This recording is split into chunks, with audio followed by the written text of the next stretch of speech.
My name's Adaline Tucker, and I'm a sculptor primarily working with mixed media and ceramics.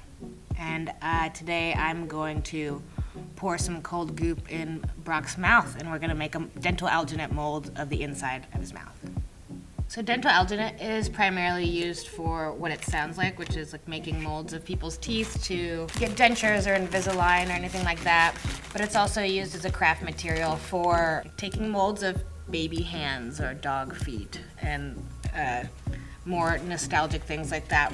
You know that it's done being mixed. You could time it 2 minutes, but you also know that it's done being mixed because it should just kind of be like the consistency of Pepto-Bismol with maybe a little bit firmer. I personally use it for chicken feet a lot of the time. I'll make molds of chicken feet and cast them in plaster or wax. And you can get like every little detail, every claw, every wrinkle. We're gonna have Brock come and sit and lean his head back. He's going to stop up the back of his throat with his tongue. Ready? Don't swallow it.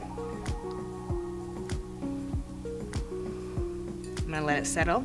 I might pour a little bit more in there because we want to get as much of the teeth in there as possible. I started in sculpture, kind of not by starting in sculpture. I started with pottery. I took a ceramics class at the recommendation of a friend at SIU. I've worked in a lot of media.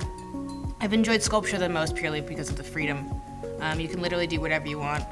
And if you're doing it with integrity and conviction, it will communicate itself through the work. I would say that I started sculpting probably toward the end of my collegiate career. Like I said, I started with pottery, but then once I got off the wheel, things really opened up, and so I started making figurative work of small demons and devils and small vampire versions of myself. So this dental alginate has now firmed up in Brock's mouth. If we were to touch it, you can see it's solid. Ooh, look, that's saliva. It's pretty much the consistency of really, really, really, really, really firm Jell-O.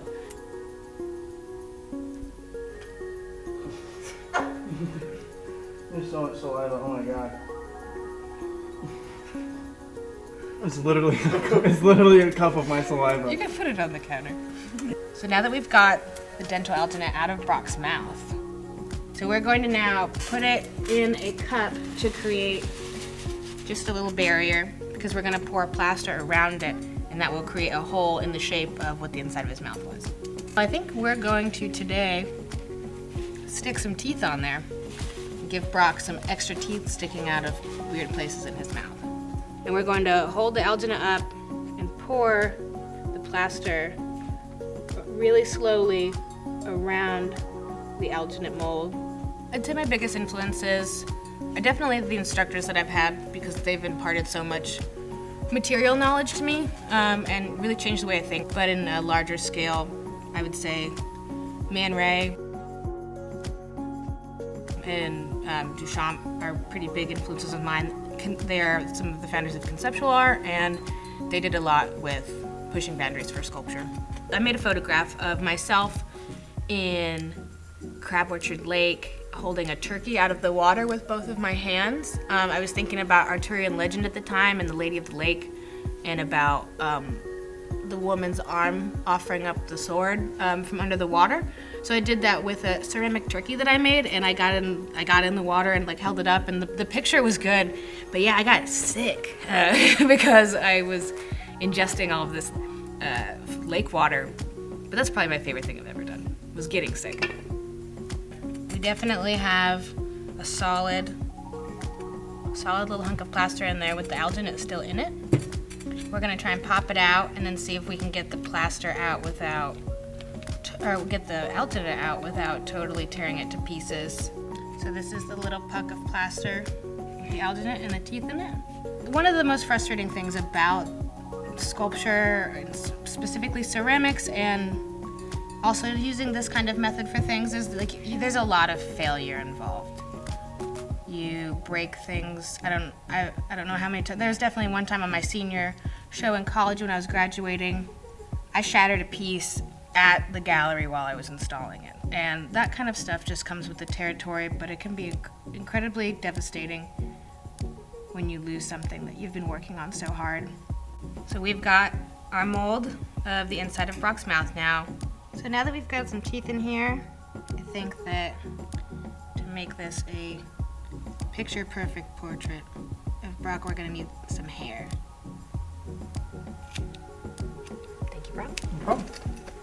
There's not much that's more unsettling than the idea of eating hair. So we're gonna feed him a little bit of hair.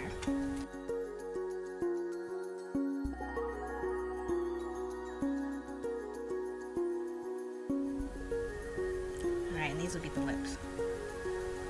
Brock's lips. And his hair cigar.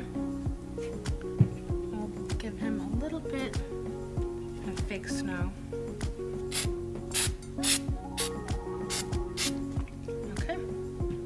Small portrait of Brock. If I had to give someone who is just getting into sculpture any kind of advice, I would first and foremost say definitely experiment with different materials. I think that's probably the most fun and just kind of teaching yourself how to do things kind of way. And yeah, create the things around you that you like.